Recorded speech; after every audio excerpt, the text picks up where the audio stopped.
இந்த சார் எப்படிமா இருக்க? நல்லா இருக்கியா? நல்லா இருக்கேன். நீ +2 முடிச்சுட்டு என்ன பண்ணலாம்னு இருக்க? +2 முடிச்சுட்டு வேலைக்கு போறேன். வேலைக்கு போலாமா? ஏன் நீ நல்லா படிப்பியே, ஏன் இப்படி சொல்ற? எங்க அப்பாவால காலேஜ் படிக்கிறதுக்கு ஏதாவது செலவு பண்ண முடியாது ப்ளீஸ். அப்படியாம்மா? பரவாயில்லம்மா. இப்ப தமிழக அரசாங்கம் நிறைய திட்டம் கொண்டு வந்திருக்காங்க. அவங்களே உங்களோட மேற்படிப்போட செலவை ஏத்துக்குவாங்க. அதுக்காக ஒரு திட்டம் கொண்டு வந்திருக்காங்க. அதை பத்தி உனக்கு தெரியுமா? தெரியாது மிஸ். புதுமை பெண் திட்டம் கேள்விப்பட்டிருக்கியா? சரி, அதை பத்தி நான் சொல்றேன், சரியா? புதுமை பெண் திட்டம் அதாவது மூவலூர் ராமாமிர்தம் அம்மையார் உயர்கல்வி உதவித்தொகை திட்டம். உங்களை மாதிரி இருக்க பெண் குழந்தைகள் தொடர்ந்து கல்வி கற்கணும், அவங்க வாழ்க்கை தரம் உயரணும், அவங்களும் சமுதாயத்துல ஒரு முன்னேற்றம் அடையணும் அப்படின்றதுக்காக பெண் கல்வியின் முக்கியத்துவத்தை மனதில் நினைத்து நம்மளுடைய மாண்புமிகு முதல்வர் ஐயா அவர்களோட மனசுல உதித்த திட்டம் தான் இந்த மூவலூர் ராமாமிர்தம் அம்மையார் உயர்கல்வி உதவித்தொகை திட்டம், அதாவது புதுமை பெண் திட்டம். இந்த திட்டத்தை முதல்ல நம்மளுடைய முதல்வர் ஐயா அவர்கள் 5/9/2022 முதல் கட்டமாகவும் 8/2/2023 இரண்டாம் கட்டமாகவும் துவங்கி வச்சு இப்போ ரொம்ப சிறப்பா செயல்படுத்திட்டு வராரு.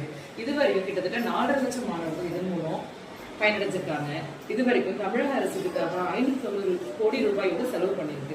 இந்த செலவை நம்ம முதல்வர் ஐயா என்ன சொல்லியிருக்காருன்னா, இதை நான் ஒரு அரசோட செலவினமாவே நான் பார்க்கல, ஒரு தந்தை தன்னோட பெண் குழந்தைக்காக செய்யற மூலதனமா தான் நான் பாக்குறேன், இது என்னோட கடமை அப்படின்னு சொல்லியிருக்காரு.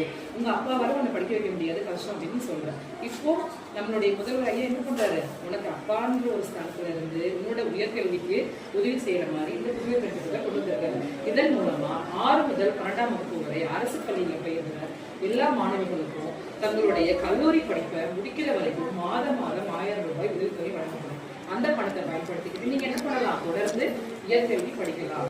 அதே பொருளாதாரத்தால பின்தங்கிய பெண் குழந்தைகளோட கல்வி முன்னேற்றம் அடையணும், நாடு முன்னேற்றம் அடையணும். உங்க கல்வியை நீங்க என்ன பண்ணணும், உயர்கல்வியை தொடர்ந்து படிக்கணுன்றதுக்காக நம்மளுடைய மாண்புமிகு தமிழக முதல்வர் ஐயா இந்த திட்டத்தை ஒரு தந்தைகளோட கொண்டு வந்திருக்காரு. நீங்க எல்லாரும் நல்லா படிக்கணும், தொடர்ந்து உயர்கல்வியே படிக்கணும், உங்க படிப்பு பாதியில் நிறுத்தக்கூடாது அப்படின்றதுக்காக தான் கொண்டு வந்திருக்காங்க. இந்த திட்டத்துல செய்யறதுக்கான அடிப்படை தகுதிகள் சில இருக்கு, அதை நான் சொல்லவா? நீயும் போய் எல்லாத்தையும் சொல்லணும், தெரிஞ்சவங்க எல்லாத்தையும் சொல்லணும், சரியா?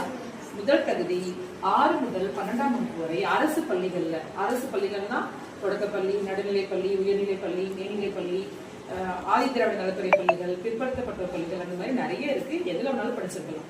அது மட்டும் இல்லாம தனியார் பள்ளிகள்ல ஆர்டியின் மூலமா சில மாணவர்களை சேர்ப்பாங்க.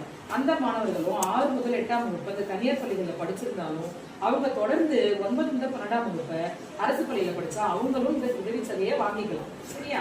உங்க வீட்டுல எத்தனை பேர் இருக்கீங்க? 3 பேர் இருக்கீங்க. யார் யார் இருக்கா? அக்கா என்ன படிக்கிறாங்க? 10th படிக்கிறாங்க. இந்த உதவி